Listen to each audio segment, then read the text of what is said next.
psychotropic meds. An article came out in Psychology Today, secular article, not Christian, said that the deficiency of serotonin in the body that has believed to be causing depression is not true.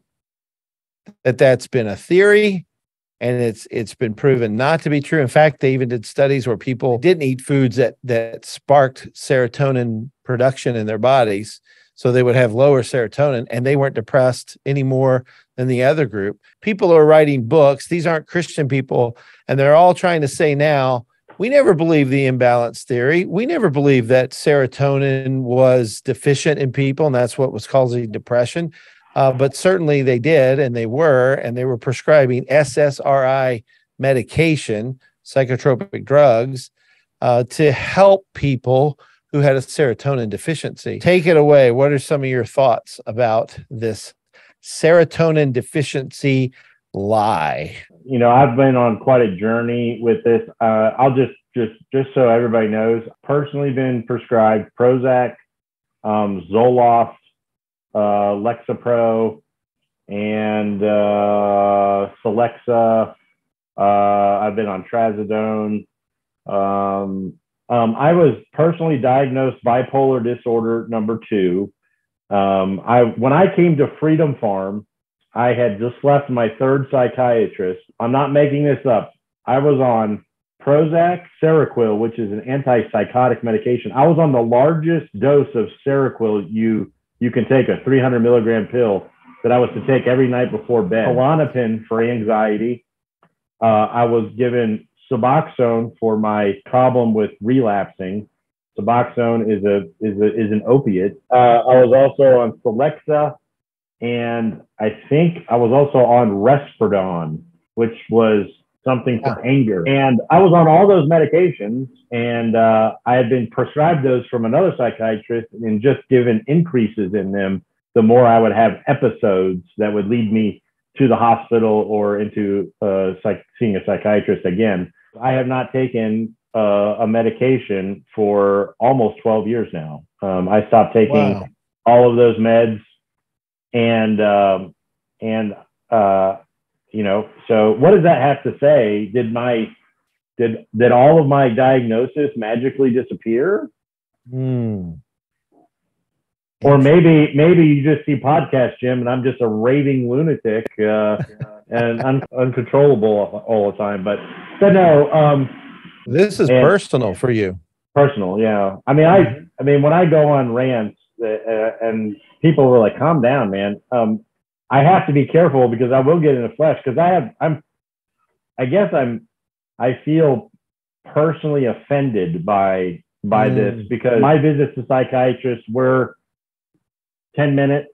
They never made eye contact. They just asked questions and wrote down things. And, you know, I really never believed anybody was really doing anything but going through some kind of a routine with me, you know, and it was all very normal. It's just, you know, there was people lined up in the office getting the same treatment as me. And I look back on that and it's like, man, that's just, I don't know what those drugs are actually even doing to me. And this is where the offense comes in. I start learning about biblical counseling, and you're in that network and you're learning more about stuff. So I started to pay more attention. They didn't know what those medications were doing to me. They cannot tell you for sure what those medications were doing to you. They can't. You know, the mechanism of action is unknown, is right. What it will say. They don't know what it's doing in your body. When I found out, they don't know what a normal serotonin level in a body is. No, right. There is no normal that they can say, hey, this is normal, and we can see you're below normal, so we're going to give you medication to bring you back up normal. There's no way to prove any of that. No. They can't give you a blood test to test what your serotonin levels are. And if they were, they still don't know what a normal level is. They're just saying, oh, yeah, this is a selective serotonin reuptake inhibitor, and this will increase serotonin levels in your body. They don't follow up with, well, we think that's what's going to happen. we hope that's what's going to happen. We're praying that's what, oh no, we don't pray because we don't believe that we need God in this. This pill's going to make you feel better, you know? When I start telling people that, they look at me and they're like, you've got to be just some kind of like, you know, right-wing fanatic or something, because that can't possibly be true, Jim. They have to know what a serotonin level is. They have to know all those things. And it's like, no, they actually don't know that stuff. And that's scary. But now they're just saying, you know what? Serotonin and the imbalance of it, we're just saying that has nothing to do with depression now. This is another thing people don't realize. Like, psychiatry has not been around that long, okay? When it comes to the sciences, it's pretty new. Yeah. And I kind of wonder if we're going to discover, once we start hearing the stories of how these medications have harmed people. You know, nobody's talking about that yet.